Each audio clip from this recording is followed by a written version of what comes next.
Amém. Queridos, abra sua Bíblia comigo no livro de Efésios, no capítulo 4. O tema desta noite se chama O Remendo. Efésios capítulo 4, a partir do versículo 14. Nós vamos ler especialmente 3 textos hoje, mas eu gostaria de começar falando sobre esta instrução do apóstolo Paulo à igreja de Éfeso. Quem achou diz achei. Glória a Deus. Efésios bem fácil, fica entre Gênesis e Apocalipse. Ajudou ou não? Ajudou, né, Leandro? Ajudou, né? Glória a Deus. Quando pede por Efésios é tranquilo. Pior se começa Amós, Abacuque, né? Aí esse dia eu andei fazendo um teste com os irmãos aí, tinha umas bíblias que não tinham esses livros aí. Glória a Deus pela sua vida. Efésios capítulo 4, versículo 14. O propósito é que não sejamos mais como crianças, levados de um lado para outro pelas ondas, e nem jogados para cá e para lá por todo o vento de doutrina e pela astúcia e esperteza de homens que induzem ao erro.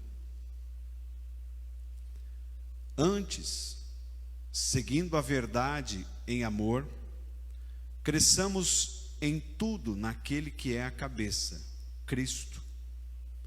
Dele, todo o corpo, ajustado e unido pelo auxílio de todas as juntas, cresce e edifica-se a si mesmo em amor, na medida em que cada parte realiza a sua função. Assim eu lhes digo, e no Senhor insisto, que não vivam mais como gentios, que vivem na inutilidade de seus pensamentos. Eles estão obscurecidos no entendimento e separados na vida de Deus por causa da ignorância em que estão, devido ao endurecimento do seu coração. Tendo perdido toda sensibilidade, eles se entregaram à depravação, cometendo com avidez toda espécie de impureza. Todavia, não foi isso que vocês aprenderam de Cristo. De fato, vocês ouviram falar dele e nele foram ensinados de acordo com a verdade que está em Jesus.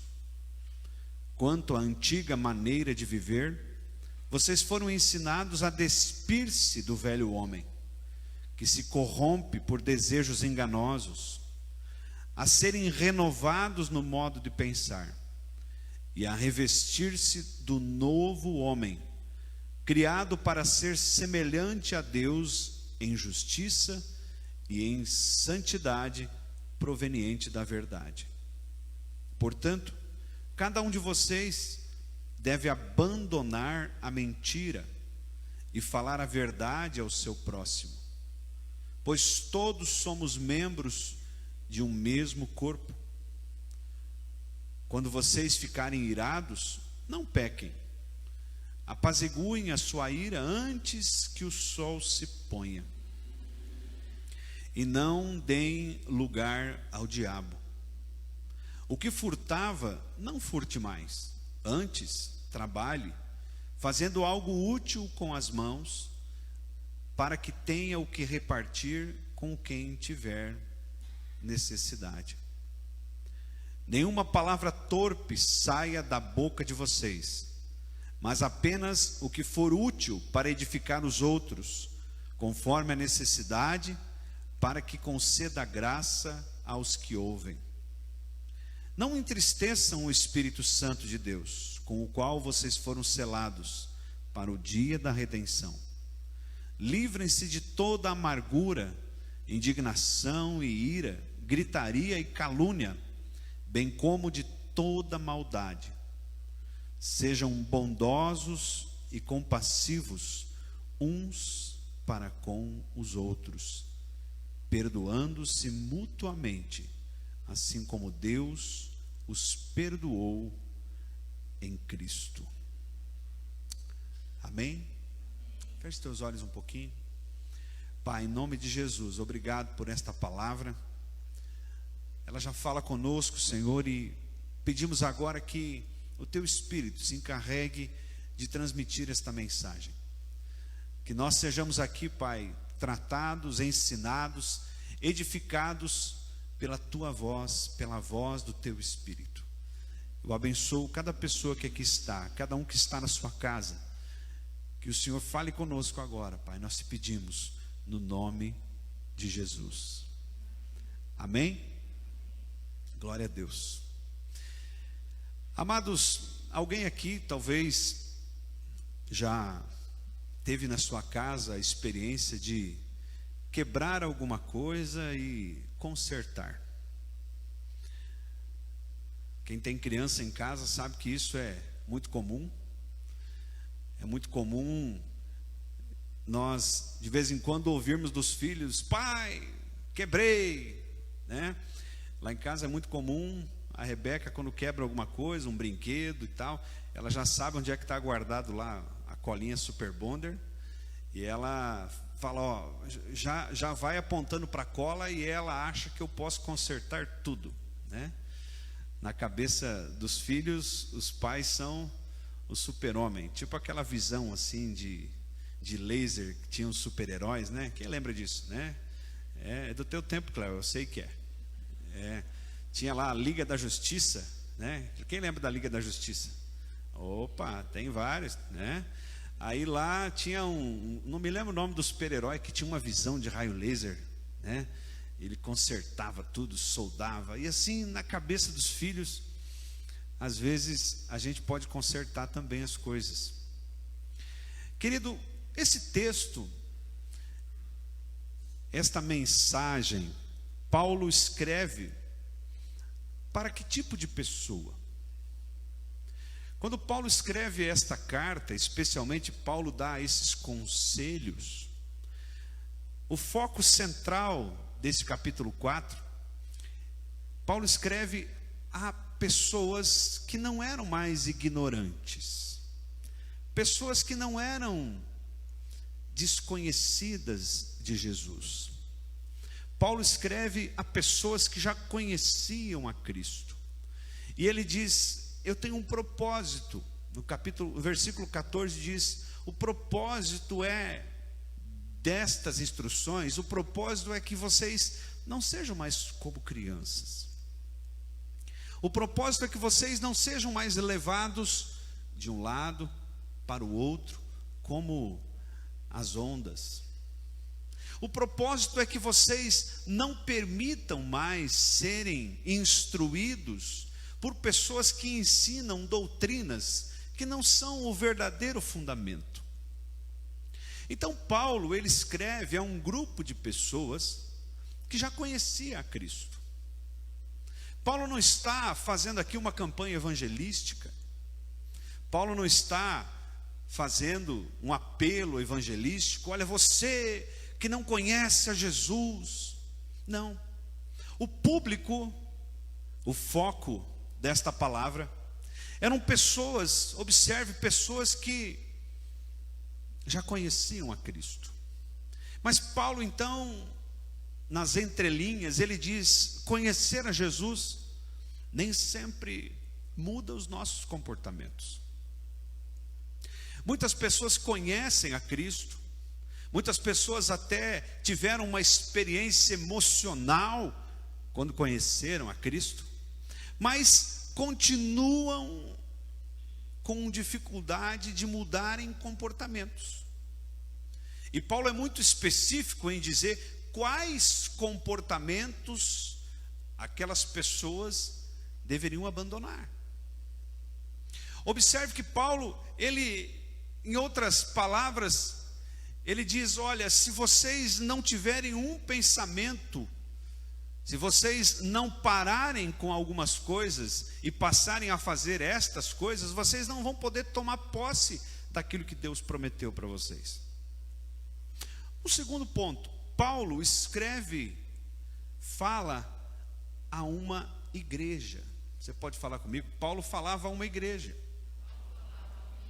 Então Paulo olha para Éfeso, a igreja de Éfeso, e fala: olha, igreja, talvez hoje Paulo pudesse dizer assim, e ele está dizendo.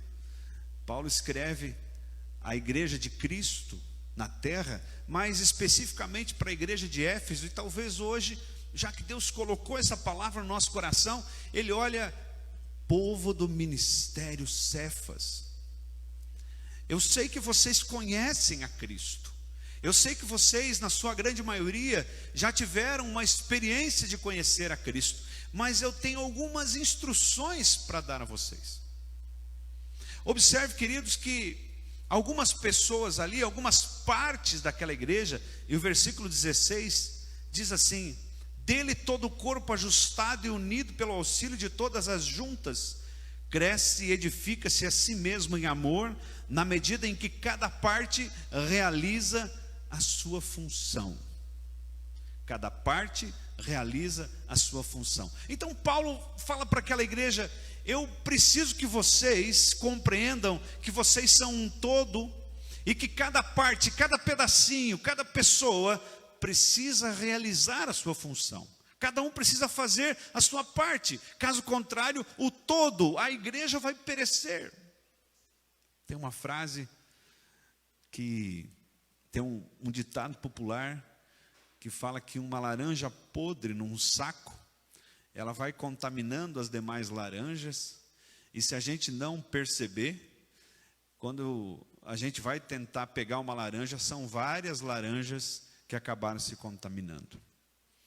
Muitas vezes em casa mesmo, se vocês já tiveram essa experiência, a gente vai colocando lá legumes naquela bacia da geladeira embaixo assim, e um daqueles legumes, ele acaba estragando, e ele acaba contaminando os demais legumes.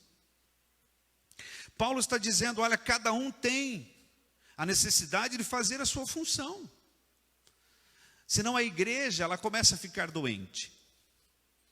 Observe também, queridos, que Paulo dá uma instrução muito clara, e aí talvez entrando no tema da palavra desta noite, Paulo diz: vocês precisam despir-se do velho homem e revestir-se do novo.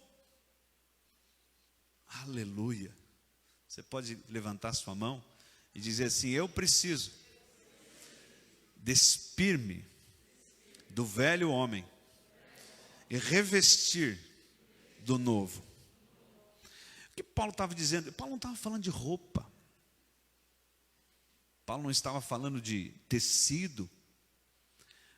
Paulo estava falando de comportamento. Paulo estava falando daquilo que as pessoas precisavam abandonar,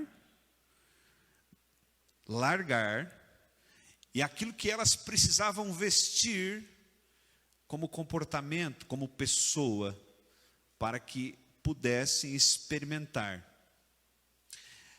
Mas Paulo, ele diz assim: se vocês não fizerem isso, versículo 19, diz assim: tendo perdido toda a sensibilidade, eles se entregaram à depravação, cometendo com avidez toda espécie de impureza. Paulo diz assim: olha, se vocês, conhecendo a Cristo, vocês não se despirem do velho homem e vestir-se com o novo, vocês vão perdendo a sensibilidade. Quem aqui talvez teve uma experiência de fazer uma cirurgia, muitos que fizeram cirurgia falam que naquele local da cirurgia perde um pouco da sensibilidade. E Paulo diz que a sensibilidade que aquele povo estava perdendo, por não se despir do velho homem, era a sensibilidade com a presença de Deus, a sensibilidade com a voz de Deus, a sensibilidade com a voz do Espírito de Deus. Aí eu quero dar uma pausa aqui, fazer um comentário, me lembrei agora. Um dos sintomas, uma das características ou um dos efeitos da lepra é a perda da sensibilidade. Se você for lembrar, lá no Velho Testamento havia o quê? Havia uma instrução de que todo leproso, ele deveria ficar aonde? Dentro ou fora do acampamento? Fora. Queridos, claro que existe ali a questão da contaminação, porque a lepra era uma doença altamente contagiosa, mas existe algo profético nisso. Todo leproso perde a sensibilidade. Quando menos se esperava, o leproso ele ia perdendo os membros, porque ele perdia a sensibilidade da dor. Ele não sentia mais o que ele deveria sentir em termos de dor, em termos de toque. O que tem isso de profético?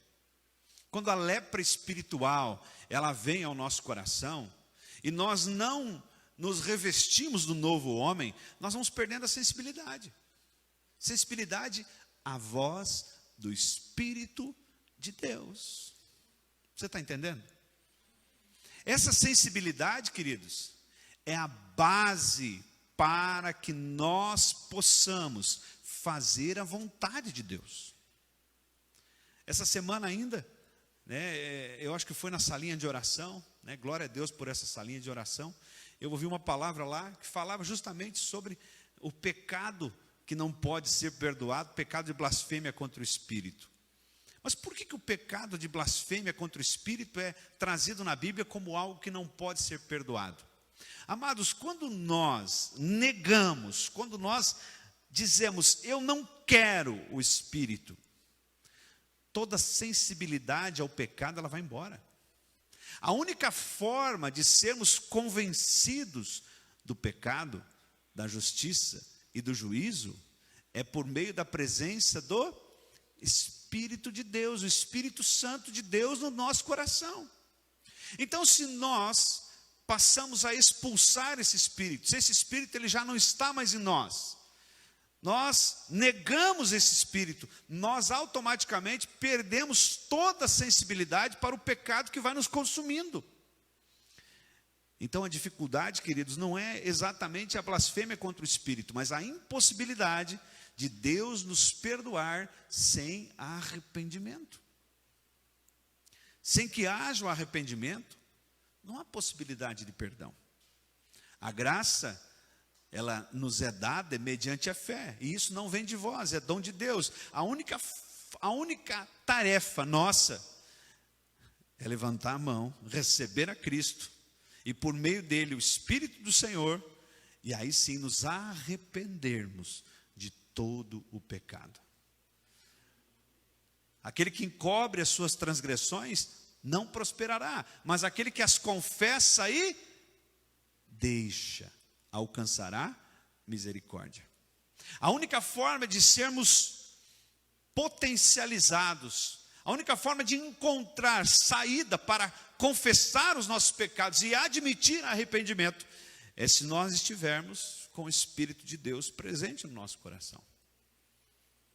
Vamos voltar para o texto. Paulo então diz: cuidado para que vocês, diante destas práticas, que vocês insistem em permanecer no meio da igreja, cuidado para que vocês não percam a sensibilidade.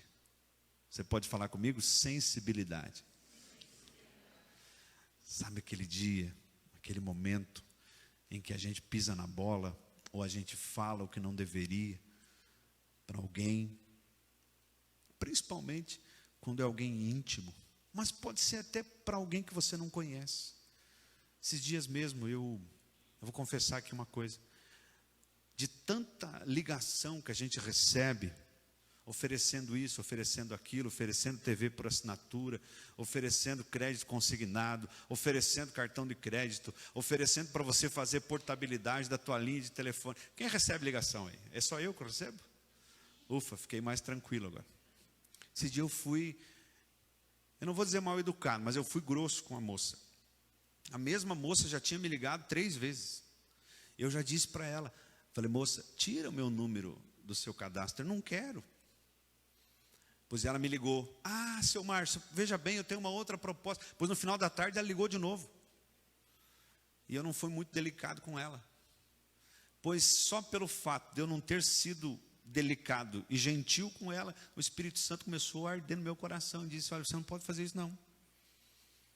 Isso não é papel de quem vive como um novo homem. E eu falei, Senhor, me perdoa. Irai-vos, mas não pequeis. A ira, queridos, muitas vezes, ela não consegue ser afastada de nós. Você acha que Jesus não ficou irado? É claro que sim. A Bíblia nos fala muitas vezes que ele estava irado. Ó raça de víboras, ó geração incrédula, até quando eu ficarei convosco? Estava irado. Mas ele não pecou. Aleluia. Fala comigo, ele não pecou. A ira, ela é o precedente do pecado. Mas quanto maior a sensibilidade com o Espírito, maior a facilidade de lidarmos com essa ira. Amém? Paulo, então, ele nos alerta nesta carta. Olha, você pode até conhecer a Jesus, mas talvez por práticas que você insiste em não se despir, você vai perdendo a sua sensibilidade. Queridos, olha só. Mais para frente eu vou falar um pouquinho, mas eu quero fazer uma comparação com essa mesma igreja. Deixa marcado aí em Efésios, mas vai lá para Apocalipse. No capítulo 2. Apocalipse capítulo 2. Apocalipse, você sabe onde é que é, né? Misericórdia. Quem não achar, pede misericórdia aí para o Senhor. Apocalipse capítulo 2, versículo 1. O apóstolo João recebe um ditado do próprio Jesus. E esse capítulo 2, a partir do versículo 1 até o versículo 7, esse ditado, essa carta, esse recado, era para uma igreja. Que igreja? Éfeso. Aleluia. Queridos, então, primeiro Paulo, ele escreve dizendo, olha, eu quero que vocês tomem cuidado com alguns comportamentos. Eu quero que vocês tomem cuidado com algumas coisas que vocês estão fazendo, que pode levar a vocês a perder a sensibilidade. Mas aquela igreja, queridos, ela é relatada muitos anos depois pelo apóstolo João, exilado lá na ilha de Patmos. E o Senhor diz ao anjo da igreja em Éfeso, escreva: estas são as palavras daquele que tem as 7 estrelas em sua mão direita e anda entre os 7 candelabros de ouro. Conheço as suas obras, o seu trabalho árduo e a sua perseverança. Sei que você não pode tolerar homens maus, que pôs à prova os que dizem ser apóstolos, mas não são, e descobriu que eles eram impostores. Você tem perseverado e suportado sofrimento por causa do meu nome, e não tem desfalecido. Contra você, porém, tenho isto: você abandonou o seu primeiro amor. Lembre-se de onde caiu, arrependa-se e pratique as obras que praticava no princípio. Se não se arrepender, virei a você e tirarei o seu candelabro do lugar dele. Mas há uma coisa em seu favor: você odeia as práticas dos nicolaítas, como eu também odeio. Aquele que tem ouvidos, ouça o que o Espírito diz às igrejas. Ao vencedor darei o direito de comer da árvore da vida que está no paraíso de Deus.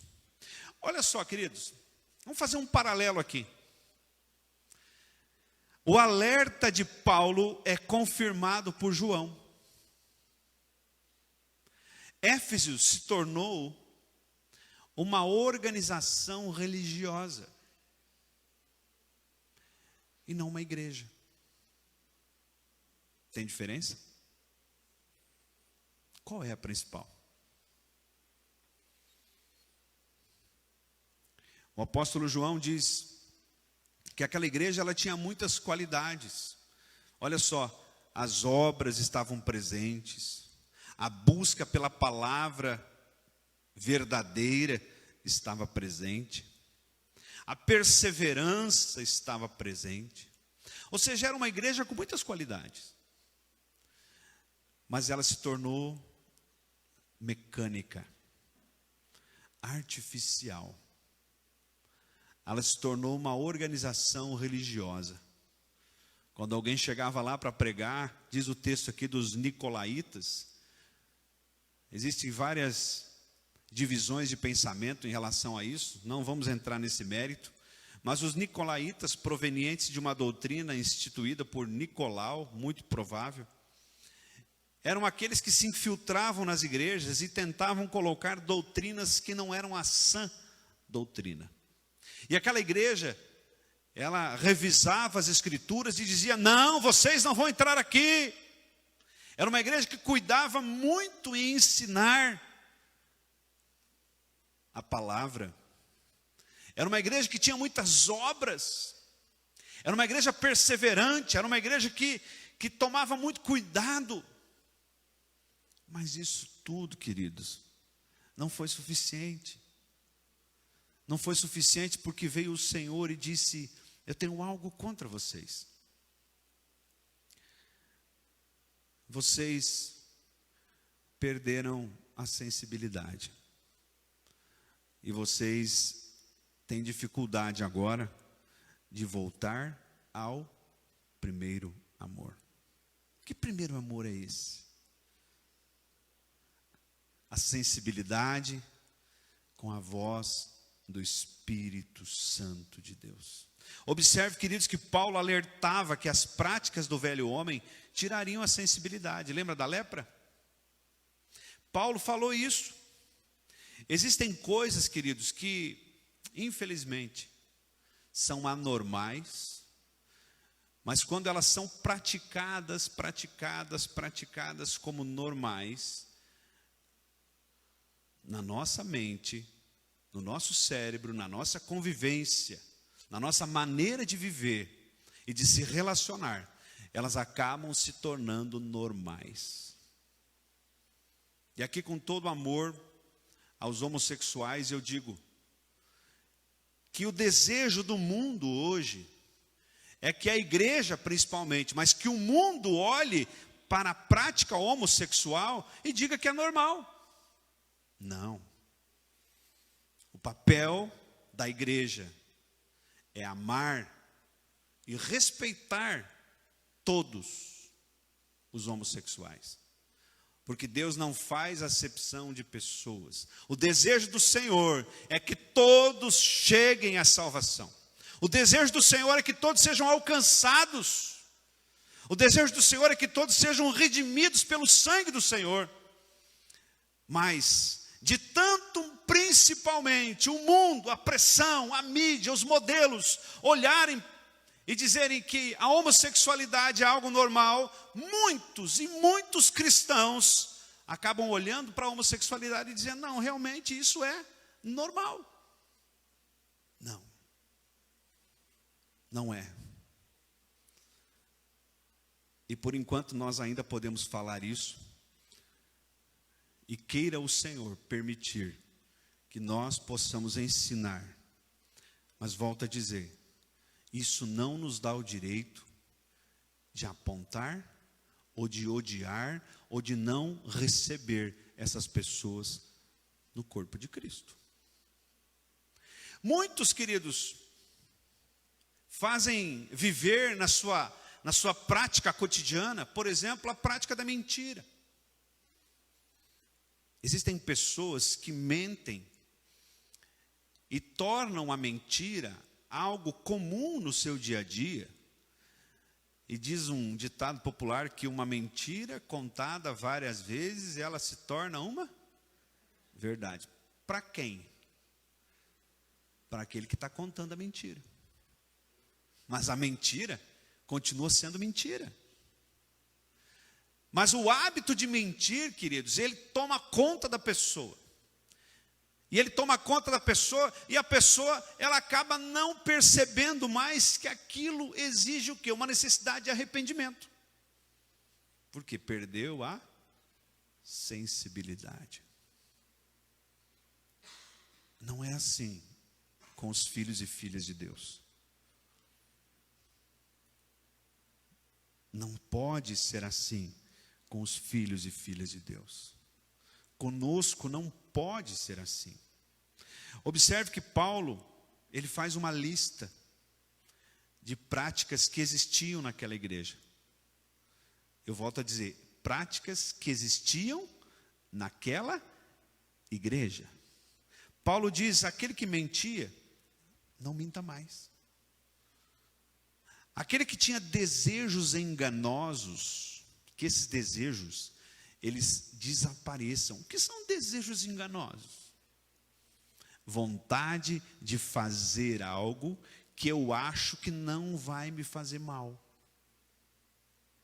E aqui eu não preciso entrar no mérito da questão. Desejos enganosos é aquilo que vem ao nosso coração, e eu tenho desejo de fazer, eu quero fazer, e lá no fundo vem uma voz e diz, não faz mal, não dá nada, isso aí não vai te fazer mal. São desejos enganosos. Se nós perdemos a sensibilidade, nós não compreendemos mais, e nós não conseguimos mais diferenciar aquilo que é desejo do espírito, aquilo que é desejo da carne. Misturou no mesmo balaio, e eu não consigo mais separar. Paulo fala que nós devemos apaziguar a ira antes que o sol se ponha. E a ira não deve ser motivo de pecado. Queridos, quantos de nós, eu falo aqui para os casais,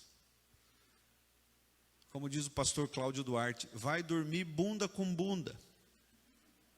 Desculpa o termo. Porque, e aqui em Missal fala motze, né? Ficou o quê? Motze, bicudo, né? Aconteceu alguma coisa, alguma desavença, alguma discussão, né? Não deveria, mas aconteceu. E aí fica um dia, 2 dias, 3 dias. Hoje mesmo eu ouvi um relato de um irmão em Cristo, cuja esposa disse, olha, minha casa está um inferno. E o sol, ele se põe sobre a ira.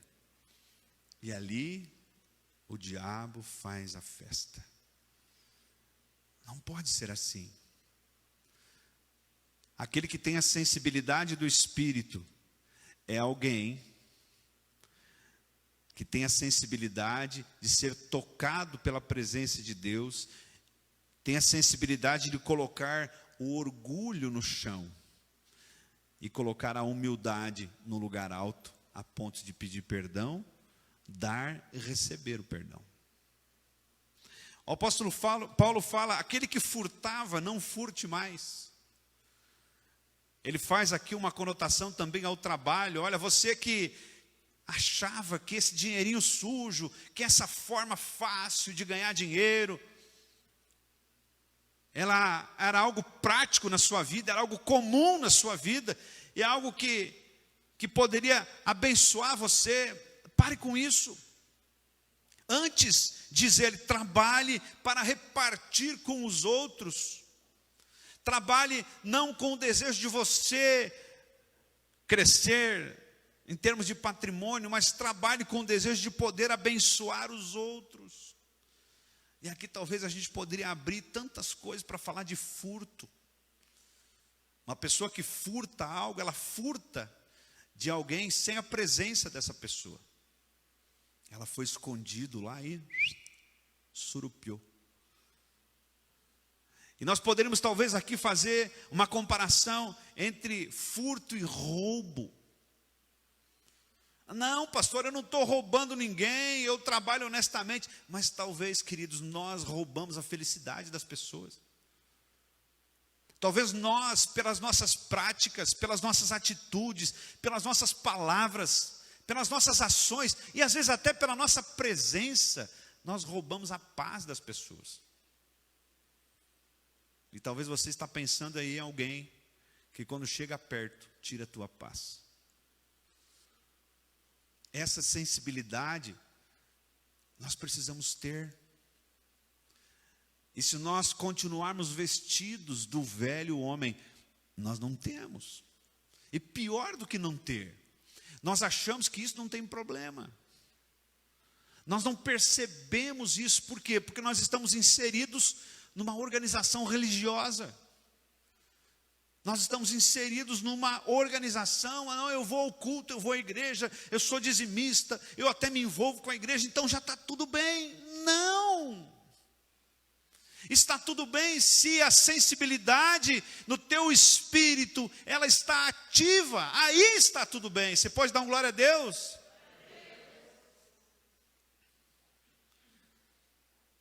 Paulo fala das palavras torpes.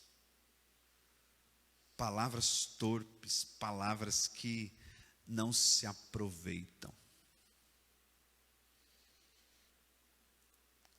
As palavras que saem da nossa boca precisam ser aproveitadas.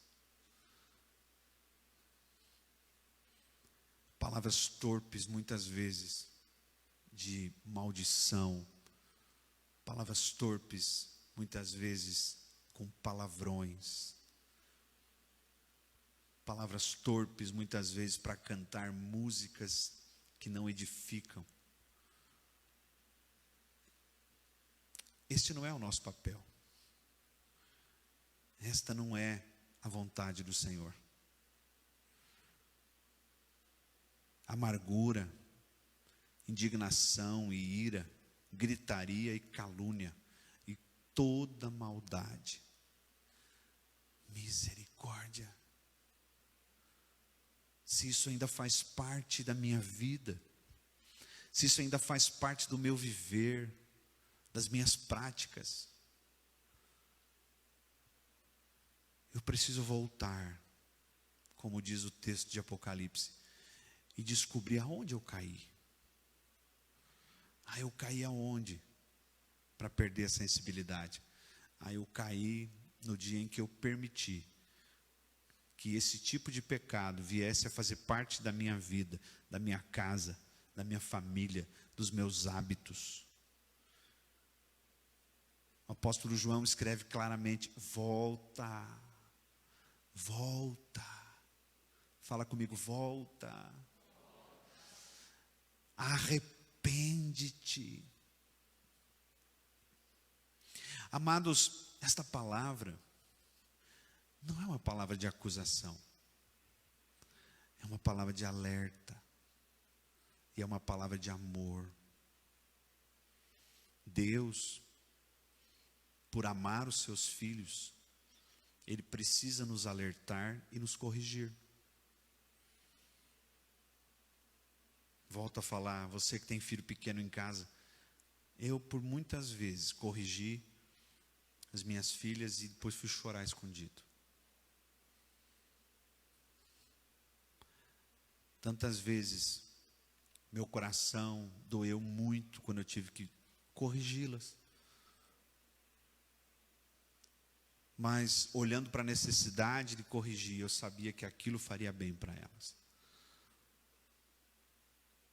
Eu não me lembro de tantas correções que eu tive, mas eu me lembro de uma correção que eu tive da minha mãe. Eu deveria ter uns 7 anos, idade da Rebeca, minha filha mais nova, mais ou menos. Acho que eu já contei outras vezes, mas vou contar rapidinho. Aquilo eu nunca mais esqueci. Minha mãe, eu estava acho que com febre ou alguma coisa, e só tinha um melhoral infantil em casa. E era um tempo em que esse remédio não era tão comum como hoje. Não existia posto de saúde para pegar, as farmácias não eram abundantes, apesar de que eu sou bem jovem, viu, Yuri? Mas eu me lembro que eu já tinha cuspido um, e a minha mãe me sentou na mesa, assim, botou um chinelo do lado, havaiana, e falou assim: eu vou te dar esse comprimido. Se você cuspir, tu vai apanhar. Adivinha o que eu fiz? Alemão, teimoso, né? Cuspi. Talvez a minha mãe nem lembre disso. Eu levei-lhe uma chinelada do lado assim. E eu acho que aquela chinelada, eu chorei tanto, fui dormir e curou a minha febre. Mas eu nunca mais esqueci. A minha mãe não fez isso porque não gostava de mim. Por que ela fez isso? Porque ela me amava. E eu não me lembro de outras vezes que eu tive que tomar comprimido, mas eu nunca mais cuspi comprimido também. Assim somos nós, não é, Jorge? Nós somos assim. Nós somos assim. E vem Deus e fala: olha, eu não quero que vocês se enganem, achando que vocês podem remendar a vida de vocês. Não, vocês não podem.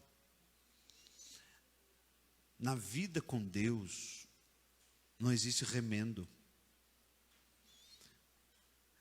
Quando se fala de vida com Deus, nós precisamos nos despir e nos vestir de novo. Jesus deixa esta mensagem muito clara em João capítulo 3. Aquele que nasce da carne é carne, mas aquele que nasce do Espírito é Espírito. E ele olha, naquele dia para Nicodemos, mas ele olha para mim e para você e fala: necessário vos é nascer de novo. Porque enquanto você não nasce de novo, você dá uma remendada e tal. Não, é o seguinte, eu já aceitei Jesus, eu estou indo na igreja, nananã, nananã, nananã, nananã. Tipo político em época de campanha, né? E daí, vai dar para você fazer isso? Pois é, vamos. Político nunca fala não, já percebeu? Mas a Bíblia diz sim, sim, não, não. Fala comigo, sim, sim, não, não. Querido, vai chegar um dia em que a gente vai estar diante do Senhor e vai ter um livro lá com tudo aquilo que a gente fez. E nós precisamos compreender que agora é o estágio probatório, para que depois eu seja efetivado. Esse é o estágio probatório no qual o Senhor vem e me diz: necessário vos é nascer de novo. Tira essa roupa velha, para de remendar. Para de ficar com um pé na igreja e um pé no mundo. Não dá. Não tem jeito, não tem espaço para isso. É que nem a historinha do muro, que eu já contei também, vocês já estão cansados de ouvir. O cara estava em cima do muro e olhou para um lado, um monte de anjinho, falando: vem, vem, vem, vem, vem. E olhou para o outro lado, tinha um monte de capetinha. E os capetinhos, quieto, na dele. E ele olha para o outro lado do muro, tinha uns anjinhos, falava: vem, vem, vem. Ele olhou para o outro lado, o capetinha lá, o rabinho, o chifrinho, quietinho. Ele olhou para os capetinhos e falou: escuta, por que vocês não estão me chamando que nem eles estão me chamando? Aí um capetinha falou: para quê? O muro é nosso.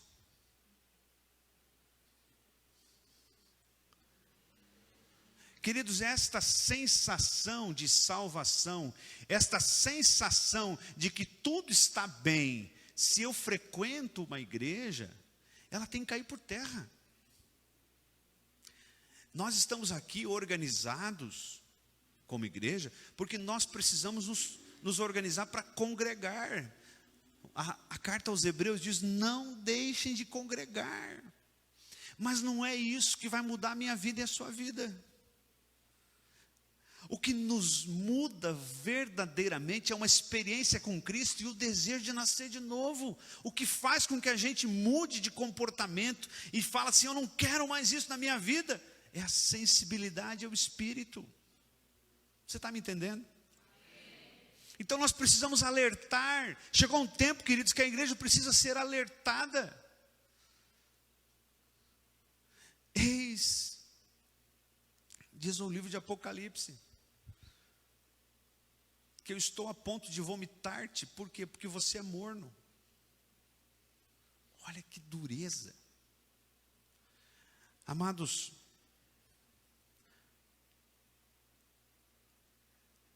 eu quero que você abra o último texto que a gente vai ler. Vá lá para o Evangelho de Mateus. Alguém pode trazer um pouco de água para mim, por favor? Evangelho de Mateus, no capítulo 9. Aleluia. Prometo que não vou me demorar. Glória a Deus por podermos estar aqui presencialmente novamente. E eu profetizo que não vamos precisar mais nos afastar. Em nome de Jesus. Estamos crendo em que Deus está transformando e colocando a sua mão e permitindo que esse tempo de dificuldade vá embora, em nome de Jesus. Evangelho de Mateus, no capítulo 9, versículo 16.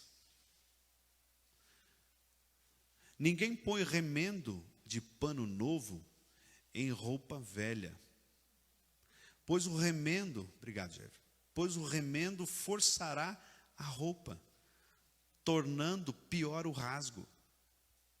Nem se põe vinho novo em vasilha de couro velha. Se o fizer, a vasilha arrebentará. O vinho se derramará e a vasilha se estragará.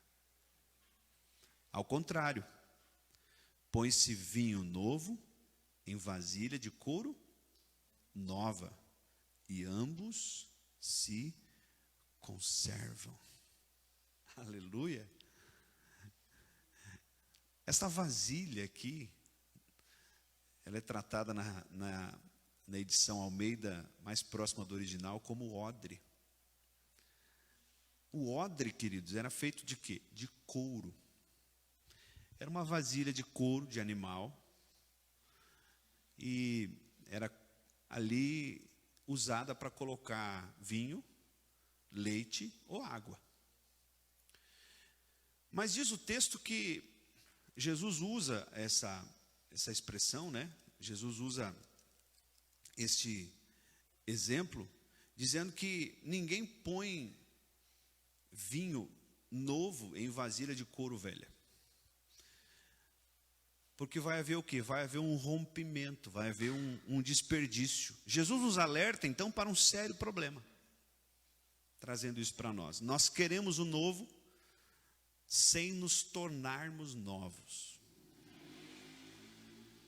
Querido, se você quer o novo de Deus, se você quer que o Senhor venha e encha você tem que ser novo. Eu tenho que ser novo. O velho homem, a velha mulher, os velhos comportamentos, as velhas atitudes, as velhas práticas, elas não podem permanecer na nossa vida. Olha só, o odre, queridos, ele não tinha remendo. Inclusive, para fazer o odre de couro, o couro do animal, ele tinha que ser intacto. Ele não podia ter ferida, ele não podia ter facada. O odre novo, querido, ele tem que estar consertado, ele tem que estar curado. O que isso significa? Que muitas vezes, amados, nós olhamos para nós e dizemos assim, olha, eu não consigo receber o novo de Deus porque eu sou uma vasilha cheia de enfermidade. Isso é o quê? É um desejo que toma conta do nosso coração de olharmos para nós e encontrarmos os nossos defeitos. nós precisamos ser curados daquilo que está nos fazendo isso, nos fazendo mal. O apóstolo João diz: volta e descobre aonde que você caiu. Volta e descobre por que o teu odre, ele não está perfeito. Amados, Jesus, ele não indica remendo. Jesus fala que vinho novo se coloca em odre novo. Não tem jeito. A gente pode patinar, nós podemos passar a vida toda procurando descobrir alguma coisa, o que está fazendo, o que está faltando, por que as coisas não vão. Mas olhe para dentro de você. Eu já conheci tantas pessoas que vai de uma igreja para outra igreja, para outra igreja, para outra igreja, daí vai para essa igreja, daí mais aquela igreja. Amados, não estou dizendo que não existem igrejas que têm problema. Não estou dizendo que não existem igrejas que estão equivocadas, muitas vezes até no ensino. E tem muitas igrejas que trazem escândalos, e as pessoas não se sentem mais bem naquele lugar, e devem sim procurar um lugar que se sentem bem. Glória a Deus por isso. Mas o que nós não podemos é achar que o problema da nossa vida é a igreja, é o pastor. O meu problema é o seguinte, cara, meu marido não presta. Meu problema é que a minha esposa não presta. Meu problema é que a minha casa, meu pai é muito chato. Olha, eu não aprendo nada naquela escola porque aquela professora é ruim, aquela professora é isso e aquilo. Salvo exceções, queridos, nós precisamos olhar para o odre, que somos nós. E eu quero concluir dizendo que muitas vezes nós achamos que o tempo vai consertar. O tempo, queridos, ele, enquanto odres, ele precisa nos deixar aperfeiçoados e maduros, mas não velhos. Uma pessoa, um odre, uma vasilha, com o passar do tempo, na presença de Deus, na frequência à igreja, exercendo o ministério, ele precisa ser aperfeiçoado e amadurecido, mas não velho. Porque um odre velho, ele só vai receber que tipo de vinho? Velho. Agora, se eu estou constantemente me aperfeiçoando, se eu estou constantemente amadurecendo com aquilo que o Espírito está ministrando, eu estou renovando. Amém?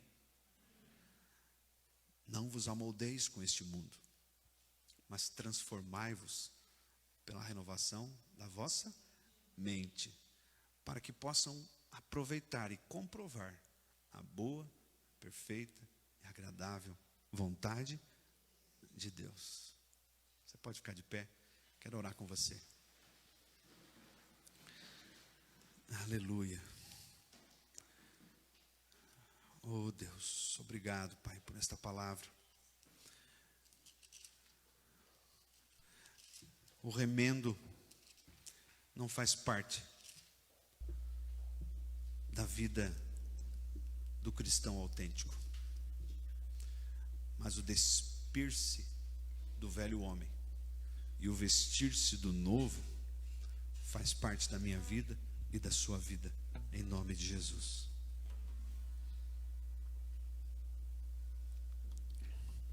Feche seus olhos um pouquinho.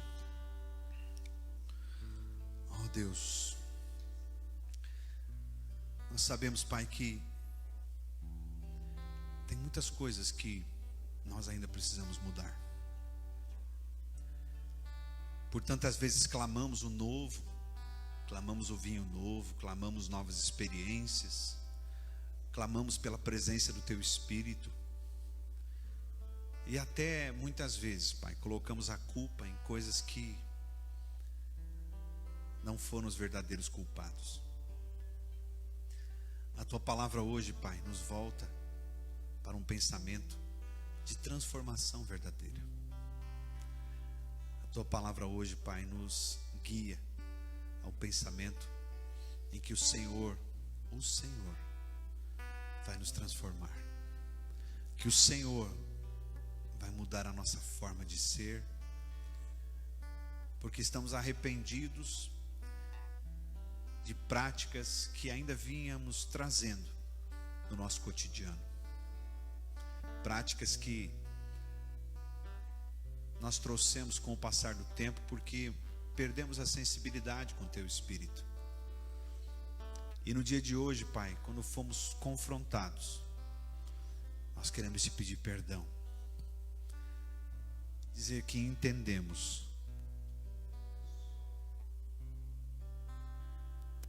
e dizer que entendemos que só nascendo de novo podemos ser transformados. Abençoa o Teu povo, Pai.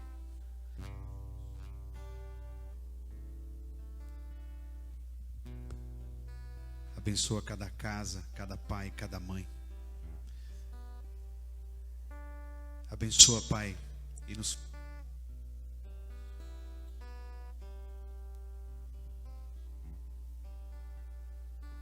faz novos, nos faz vasos, odres novos.